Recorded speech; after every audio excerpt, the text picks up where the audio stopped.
We talk a lot about talent, about strategy, and big wins, but the truth is, long-term success usually comes down to something much simpler: disciplined habits. The small, repeatable actions, how you prepare, how you communicate, and how you follow through are what separate consistent performers from everyone else. But building that kind of discipline isn't always easy, especially in fast-paced, demanding environments that you work in every day. So, today in our episode, we're going to dive into what it really takes to develop disciplined habits that drive consistency and how those habits can elevate your performance, your reputation, and your results. And to do this, I'm pleased to welcome Larry Levine. He's an author of Selling from the Heart and a regular guest on my program, and someone who lives in a warmer place than me. Larry, welcome. What's going on, Jeff? Great to see you again. Good to see you as We're well. gonna have a blast talking about discipline habits, let me tell you. You know, everyone has habits, but no one likes discipline. At least I've been told that. Discipline is like a kind of a negative word. But why don't you tell us why this topic to you is such a good one to get into?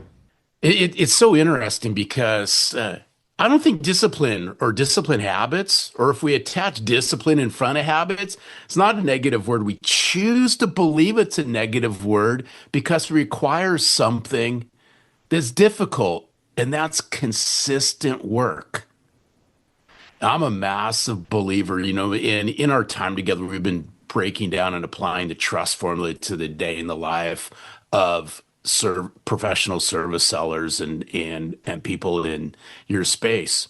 If you want to build authentic relationships, if you want to build meaningful value, if you want to bring inspirational experience, it requires some glue.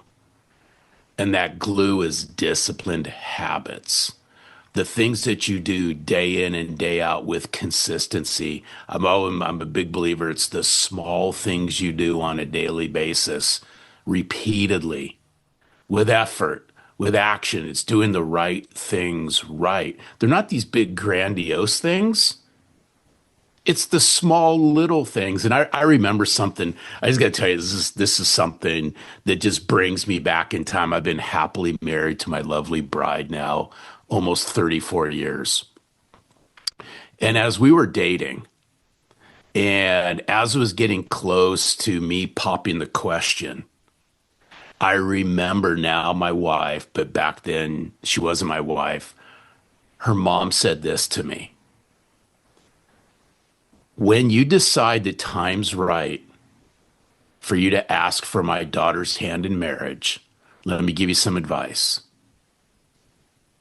If you can't do the small things correctly, you'll never be able to do the big things correctly. Don't ever half-ass your career. Give it 100%. That stuck with me. Now, this goes back in time. There's something to be said for that if we fast forward to here we are in 2026.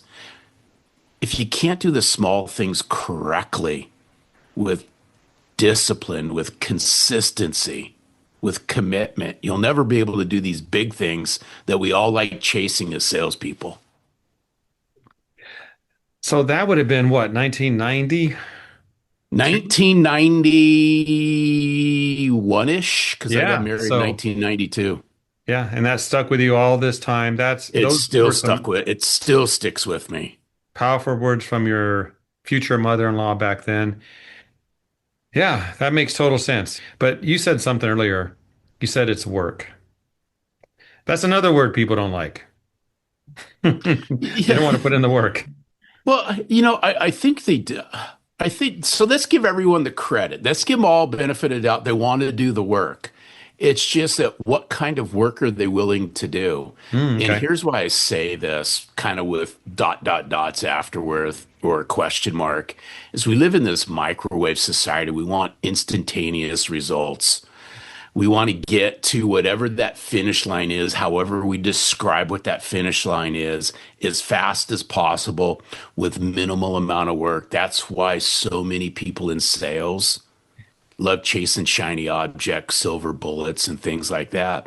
But if you go to the professional athletics side of life for just a moment, because in sales, we always want to make these analogies, these sports analogies and things like that. Look at the elite of the elite. I don't care what sport you want to attach to any of this, all the five major professional sports that are out there and then some. The elite of the elite have committed to the discipline and the consistency and the habits necessary to achieve, overachieve, and still want to become even better. I'm going to push the button on this in salespeople and just ask a question. What's preventing you all from becoming better? I'm going to submit to everyone, it's the habits that you have. It's the discipline around all of this. And it's really interesting. I've always said this, show me your calendar and I'll show you what's going to happen a week from now and 2 weeks from now. It's the discipline around all of this, your work ethic, the commitment, not only to your company, the commitment to your family and yourself around doing the right things right on a consistent basis. They don't have to be big things, just the small little micro things you do on a daily basis, one after another repeatedly. So I get that, and I, kind of joking when I say people don't want to work, but it's human nature to take the easiest route. So to build those habits takes work. I think we can agree on that. A little bit of work. Yep.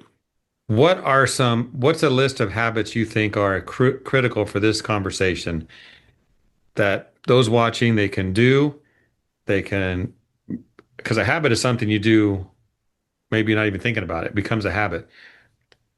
What are some things they can do to make today's conversation real for them for the day to day? Oh, I'll give them three. I'll call these simple things, Jeff. But here's my promise to all of them. If you start doing this as you're watching this, you're listening to this, and you commit to doing this for 30 days. So all I'm asking for, you do this every day for 30 days.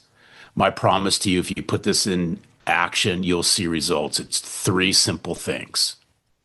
One, make a commitment to this is all about growing a new business.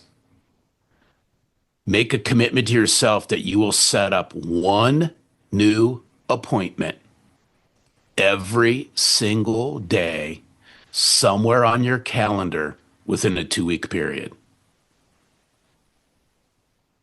One new meeting somewhere on your calendar within 2 weeks with somebody you're not doing business with, which means you got to prospect for some new business. I'm not asking you to do two. I'm not asking you to do three. I'm just asking you to do one and do that every single day. Something tells me you do that every single day for 30 days. Do the math on that. It's at least 21 or 22 new appointments you have set on your calendar over time based on working days in a week. So that's the first thing. The second thing, I want you to think about your current customers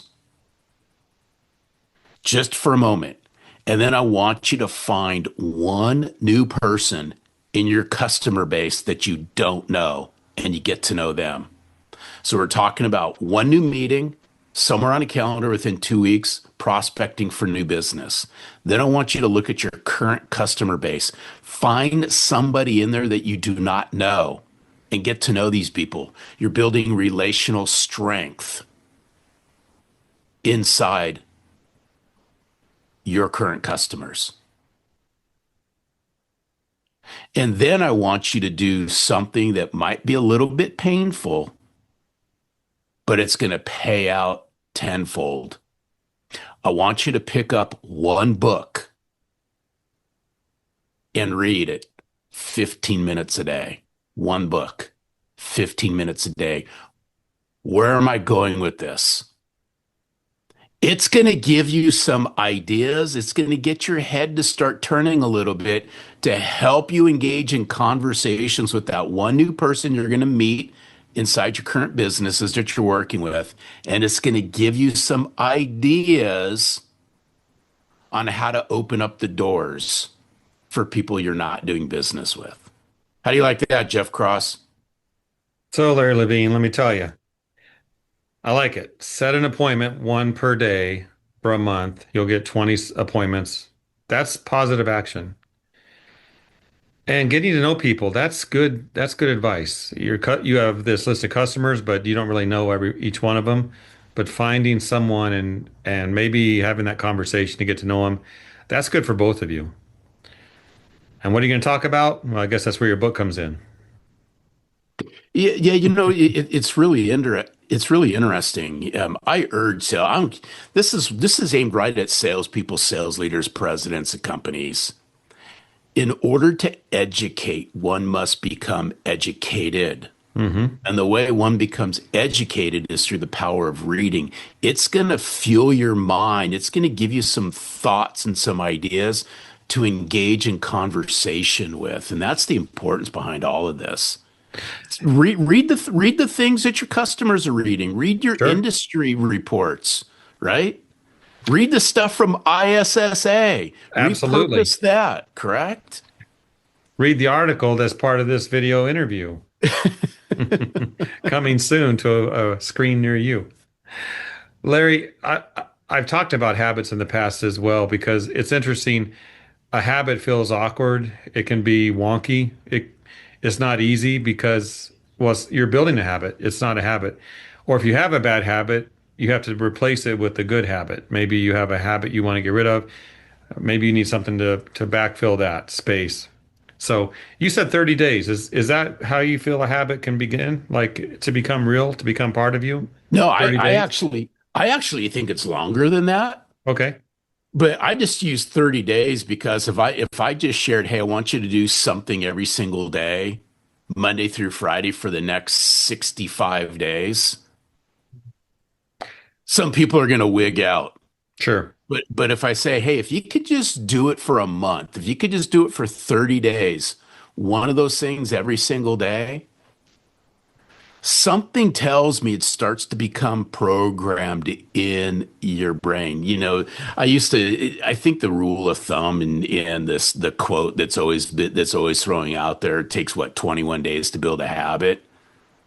I think it's longer than that now. I think it's well past 45, 50, 60 days to become where it's second nature. You don't even think about it.